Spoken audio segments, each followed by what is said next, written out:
Hello दोस्तों, मेरे YouTube channel पर आपका स्वागत है। तो चलिए कहानी से उत्तर कहानी अच्छी लगी तो प्लीज़ चैनल को लाइक और शेयर। दोपहर का वक्त रावत में साध्वी ने कल्याण को घूरते हुए कहा, मेरे कहने का मतलब था कि आप वर्जन हैं। कल्याण ने अपना सीना चौड़ा करते हुए कहा, नहीं, मैं नहीं हूँ। साध्वी ने हल्का मुस्कुराते हुए, तो आपने ये क्यों कहा कि आपकी कोई गर्लफ्रेंड नहीं थी? आप ये करने के लिए गर्लफ्रेंड बनाना जरूरी थोड़ी न है। लेकिन मैं नहीं हूँ।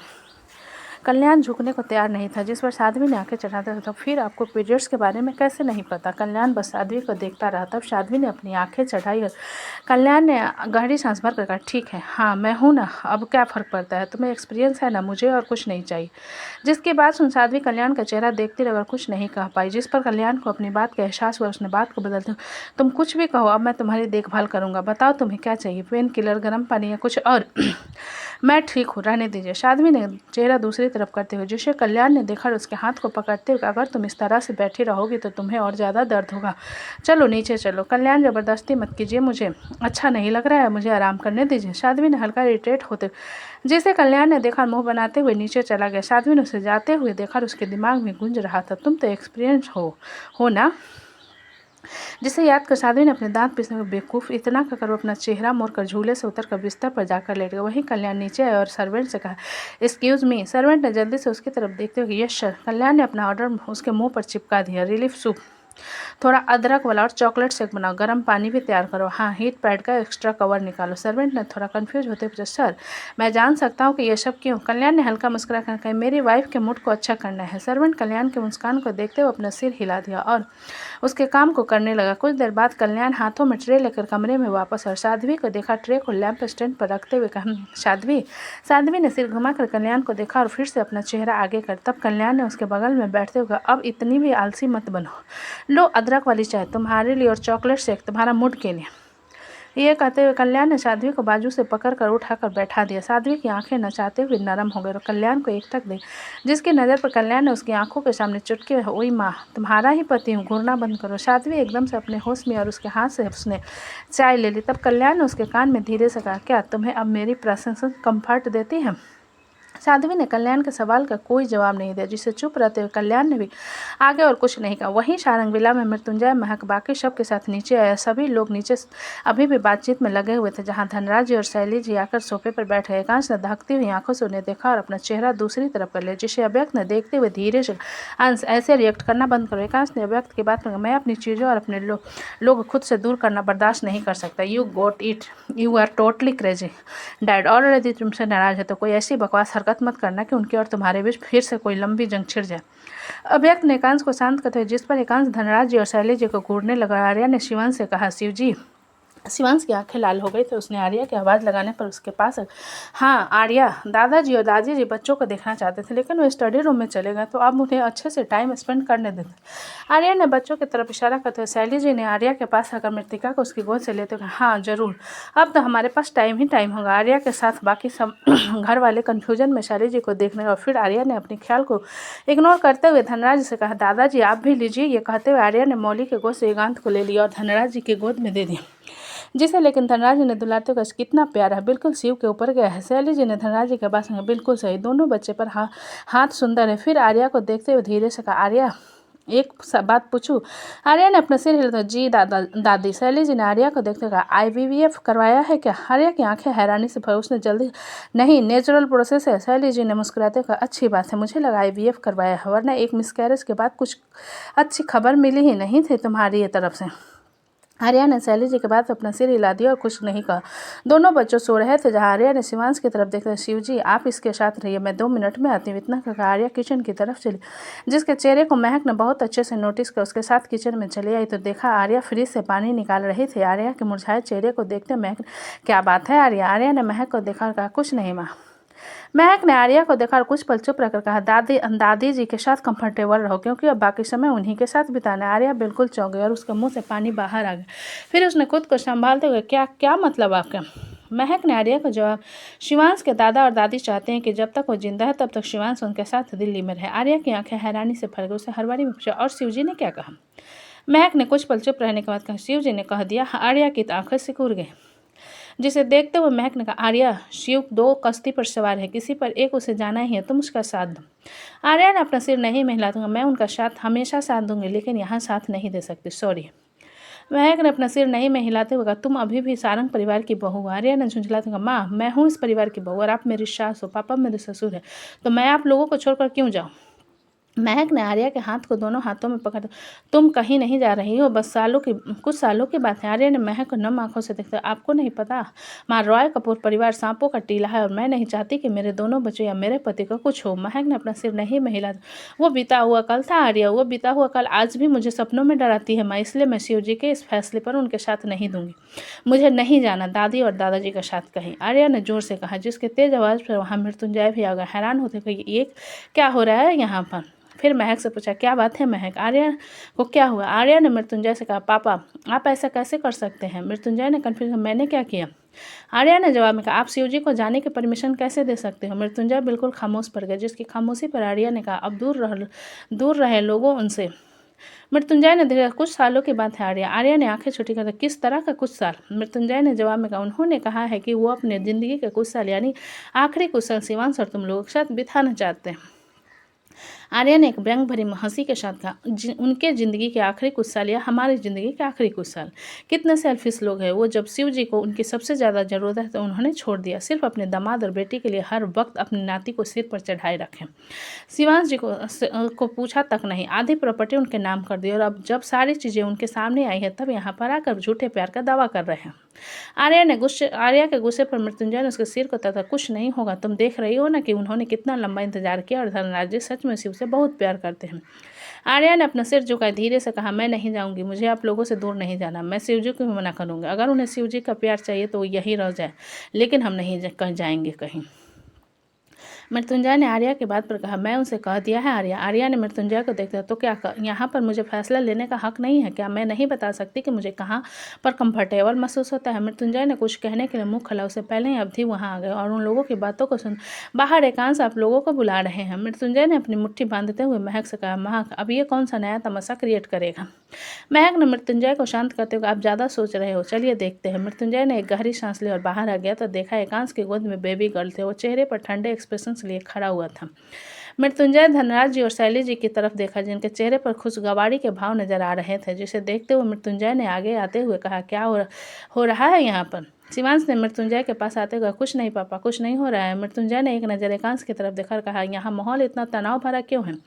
पर्णव ने पीछे से कहा, क्या शिव भैया दिल्ली जा रहे हैं। पर्णव के सवाल पर मृत्युंजय बाकी सब लोग देख रहे हैं, जिसकी चुप्पी पर एकांश ने अपने ठंडे लहजे में कहा, वो क्या जवाब देंगे, जवाब मैं देता हूँ। उन्होंने एक शब्द भी नहीं कहा, बस आंसू बहाते रहे। मृत्युंजय ने एकांश को घूरते, तुम हो कौन। महक ने मृत्युंजय के हाथ को पकड़, मृत्युंजय शांत रहिए। मृत्युंजय ने महक के हाथ को छुड़ाते, इस लड़के से कहो अपना मुंह बंद करके खड़ा रहे, इसका कोई हक नहीं है हमारे परिवार के मामलों में दखल अंदाजी करने, अगर हम इस फैसलों पर दखल अंदाजी नहीं करते। एकांश ने गुस्से से, मैं करूंगा दखल अंदाजी, क्यों नहीं करूंगा, मेरी मोम रो रही है, मेरी भाभी रो रही है और आप भी रो रहे हो, तुम्हें मेरे आंसू से क्या लेना देना, who the fuck are you. हाँ, मृत्युंजय की आवाज़ जहर थी, जिस पर एकांश ने बिना किसी भाव के मृत्युंजय को, ये मेरा परिवार है, जितना हक आपके पास है इस परिवार के फैसले लेने का ही उतना हक मेरे पास है। मृत्युंजय ने एकांश को घूरते हुए, हक की बात मत करो, क्योंकि हक हो जताते हैं जो परिवार के मानते हैं, and you are a wild rebel, nothing else understood. Vidhwans ने मृत्युंजय को कुछ कहने के लिए आगे बढ़ा, जिस पर वर्तिका ने उसके हाथ को पकड़ लिया। विध्वंस कंफ्यूजन में वर्तिका को देखने लगा, जिस पर वर्तिका ने उसे शांत खड़े रहने का इशारा किया। विध्वंस ने अपनी मुट्ठी बांधी और एकांश ने वर्तिका को महक के गोद में देते हुए कहा, मॉम इसे पकड़िए। महक ने बच्ची को संभाली और एकांश से मृत्युंजय को देखते, डैड। मृत्युंजय ने अपना चेहरा दूसरी तरफ, तब एकांश को अपने दिल में दर्द महसूस है। उसने अपने होठ को मजबूती से भेजते, आपको मुझसे दिक्कत है ना, तो मैं चला जाता हूँ, लेकिन प्लीज़ शिव भाई को जाने मत दीजिए। महक ने एकांश की बात पर कहा, चुप रहो, तुम दोनों बाप बेटों की लड़ाई में हम लोगों के इमोशंस को क्यों कुचल रहे हो। एकांश ने अपना सिर नहीं में हिलाते हुए, नहीं मॉम, मैं किसी के इमोशंस को नहीं कुचल, लेकिन ये आप शिव भाई के लिए रो रहे थे, फिर भी उन्हें जाने के लिए कह रहे हैं, ये अच्छी बात नहीं है। मृत्युंजय ने एकांश को घूरते कि जिसे कभी किसी के फीलिंग्स का मतलब नहीं था, वो आज यहाँ इमोशंस की बात कर रहा है, नाटक मत करो एकांश, अगर जाना है तो चले जाओ, कोई नहीं रोकेगा तुम्हें। महक ने मृत्युंजय पर चिल्लाते हुए, चुप रहिए, सोच समझ कर बात कीजिए और तय कीजिए कि किससे बात कर रहे हो। मृत्युंजय ने गुस्से से, मुझे सब याद है महक, ये मेरा बेटा है, वही जो हर बार मुझसे लड़ता है, हर बार मेरी बात काटता है, आज मुझे सिखा रहा है कि परिवार क्या होता है।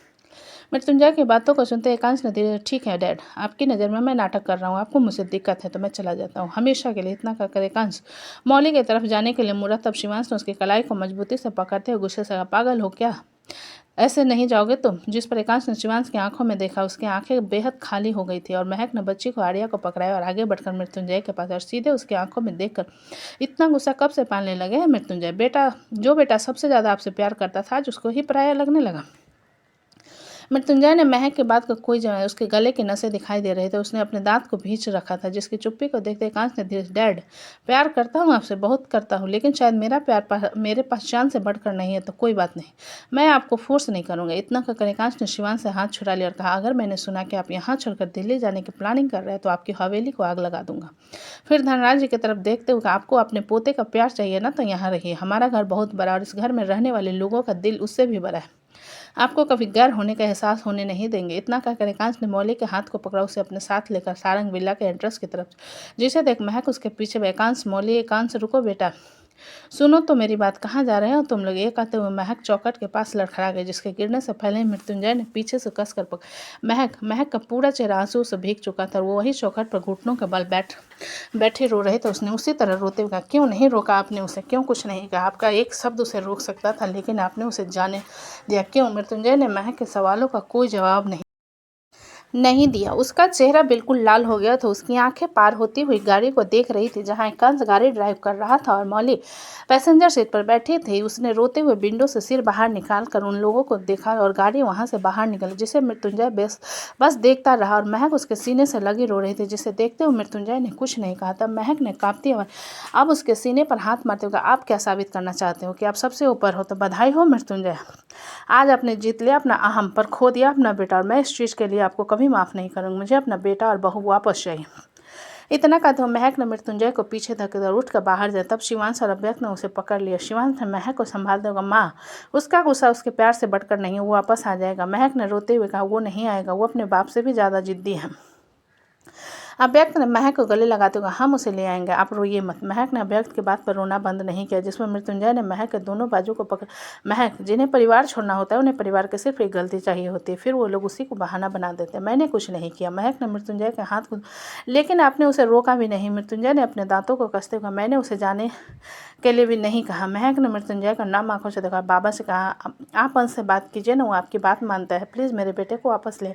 बाबा ने महक की बात पर अपना सिर हिला, तो जरूर मैं कोशिश करूंगा, लेकिन मेरा मानना है कि कुछ दिन उसे भी मेंटली पेशेंस की ज़रूरत है, फिर वो खुद वापस आ जाएगा। महक ने बाबा की बात पर कहा, लेकिन शिवांश ने महक के हाथ को पकड़ा, माँ आप फिक्र मत कीजिए, मैं कहीं नहीं जा रहा हूँ। जिसकी बात पर धनराज और शैलेज हैरानी से उसकी तरफ देखने, और शिवांश ने पलट कर उसे देखते हुए कहा, ऐसा नहीं है कि मुझे एकांश की धमकी से डर लगा, लेकिन मैं माँ और पापा को नहीं छोड़ सकता, आप दोनों यहीं रहेंगे। धनराज जी शिवांश की बात सुन कुछ कहने लगे, जिस पर आर्या ने धनराज जी से कहा, दादाजी बात जिम्मेदारी की है ना, तो शिव जी वो जिम्मेदारी चाहे यहाँ से निभाए या दिल्ली जाकर, वो अपनी जिम्मेदारी पूरी कर रहे हैं। चित्रांग ने आर्या का साथ देते हुए, आर्या बिल्कुल सही कर रही है, आप दोनों के लिए कमरा रेडी करवा देते हैं, आप लोग यहीं रहेंगे। जिसके बात पर विप्लव ने श्याम को आवाज़ लगाते हुए, श्याम गेस्ट रूम रेडी कर दो। विप्लव के बात पर श्याम ने अपना सिर हिला दिया और उसके ऊपर की तरफ चलेगा। वहाँ पर बिल्कुल शांति छा गई थी। जिस शांति को देखते हुए विध्वंस ने ऋतिक से कहा, डैड हमें चलना चाहिए। ऋतिक ने मृत्युंजय की तरफ देखा और अपना सिर हिला दिया। फिर अमृत से कहा, अमृत अब हम चलते हैं। अमृत ने उसे चौंकते हुए देखा और अपना सिर हिलाते हुए, ठीक है। फिर वर्तिका ने कहा, अपना ख्याल रखना। वर्तिका ने अमृत के बात पर अपना सिर हिलाया और विध्वंस से कहा, वंश मैं यहाँ रुक नहीं सकती। विध्वंस ने एक नज़र मृत्युंजय का देखा और वर्तिका से कहा, इस घर के बेटे के लिए यहाँ पर जगह नहीं है, तो तुम तो शादीशुदा बेटी हो, तुम यहाँ रहकर क्या करोगी, चलो अपने पति के साथ। इतना कहकर विध्वंस वर्तिका के हाथ को पकड़कर उसे सारंग विला से बाहर की तरफ ले गया, जिसे विकल्प ने जाते हुए देखा और अमृत, आपका दामाद ज़्यादा बोलकर नहीं गया। अमृत ने विकल्प की बात उसने सही कहा, अंश को जाने नहीं देना चाहिए था। मृत्युंजय ने उन सभी को एक नज़र देखा और बिना किसी से कुछ कहे धीमे कदमों से कमरे की तरफ चला गया। सभी लोग धीरे धीरे उन लोगों से इजाज़त लेकर अपने अपने घर के लिए निकल गए। कुछ देर पहले वो घर हंसी ठिठोली से गूंज रहे थे, अब वहाँ पर बिल्कुल सन्नाटा पसर गया था। जहाँ मानो के कमरे में पढ़ना और तिरजन मौजूद थे, जहाँ मानो ने अपने फ़ोन को स्क्रॉल करते हुए, थैंक गॉड अद्विक भाई नहीं थे, वरना पक्का बड़े पापा के साथ जंग लड़ जानी थी उन्हें। तिरजन ने अपना सिर हिलाते हुए, तुमने सही कहा, अद्विक भाई अंश ब्रो के लिए बहुत ज़्यादा क्रेजी है। पढ़नो जो कि अपने दोनों की बातें सुनते कहा, तुम लोगों को क्या लगता है अंश ब्रो वापस आएगा? मानो ने कुछ पल चुप रहकर कहा, मुझे लगता है आ जाएंगे। तिरजन ने मानो के बात, मुझे लगता है नहीं आएंगे। पढ़नो ने उन दोनों को देखते हुए पूछा, दोनों को ऐसा क्यों लगता है? मानो ने जवाब, मुझे ऐसा इसलिए लगता है क्योंकि ब्रो बड़ी माँ और बड़े पापा से बहुत प्यार करते, इसलिए वो वापस आ जाएंगे। जैसे मैं अपने डैड से बगैर नहीं रह पाता उसी तरह ब्रो भी नहीं रह पाएंगे। जिसके जवाब के पूरे होने के बाद पन्ना और मानव त्रिजल को देखने लगे। जिनकी नज़र पर त्रिजल ने कहा, मुझे ऐसा इसलिए लगता है क्योंकि अंश ब्रो 7 साल घर से दूर थे, वो नहीं आए। बात अलग है कि उसे वक्त हालात दूसरे थे, लेकिन आज वो खुद का घर छोड़ कर गए हैं, शायद वो नहीं आएंगे। प्रणव ने त्रिजल की बात सुनकर कहा, तुम दोनों गलत हो। कैसे? दोनों ने एक साथ पूछा। प्रणव ने जवाब, वो तानाशाह है, उन्हें पाबंदियों नहीं पसंद है, इसलिए उन्हें बस बहाना चाहिए था। उन्हें बहाना मिल गया और वो चले गए। जिसकी बात सुनकर दोनों उसे ऐसे देखने लगे जैसे किसी एलियन को देख रहे हैं। तभी कमरे का दरवाजा खुला और अवधि धीरे से अंदर आई, जिसे देख तीनों ने एक साथ कहा, भाभी। अवधि ने उन तीनों को देखते हुए कहा, मैं यहाँ पर एक आंशी को वापस लाने की प्लानिंग बनाने आई हूँ। मानव ने अवधि के बात पर कहा, फिर तो आपका सारा प्लान फ्लॉप है, समझो। अवधि ने आंखें सुकराते हुए कहा, पहले मेरा प्लान तो सुनो। जिस पर वो तीनों उसकी तरफ देख रहे हैं। जिसकी नज़र पर अवधि ने कहा, मैं कह रही थी कि हम मानव के किडनैपिंग का ड्रामा करते हैं। मुझे यकीन है कि जब उस बारे में एकांश को पता चलेगा तो भागते हुए आ जाएंगे। मानव ने अवधि की बात में कहा, प्लानिंग तो अच्छी कर रही हो, लेकिन उन्हें ये बताएगा कौन? अवधि ने पन्नों की तरफ इशारा करते हुए, इनकी आवाज़ बिल्कुल किसी सीरियस किलर की तरह ये काम करेंगे। प्रणव ने आंखें सिकराते हुए अवधि की तरफ देखकर, ठीक है, मैं धमकी वाली कॉल करूँगा, लेकिन मुझे सीरियल किलर कहना बंद करो। अवधि ने अपना सिर हिला दिया और कहा, ठीक है, तो हम ये प्लानिंग को कल एग्जीक्यूट करेंगे। त्रिजल ने अवधि की बात सुनकर कहा, और अगर बड़े पापा को पता चला तो हम माँ का सहारा लेंगे, माँ को आगे पापा जी के नहीं चलती। अवधि ने जवाब में कहा। जिसकी बात सुनकर तीनों ने अपना सिर हिला दिया। आगे की प्लानिंग के बारे में वो लोग डिस्कस कर लेना। तो दोस्तों, कहानी कैसी लगी मुझे कमेंट में लिखा। अच्छी लगे तो प्लीज़ चैनल को लाइक करें, सब्सक्राइब करें और ज़्यादा से ज़्यादा शेयर करें।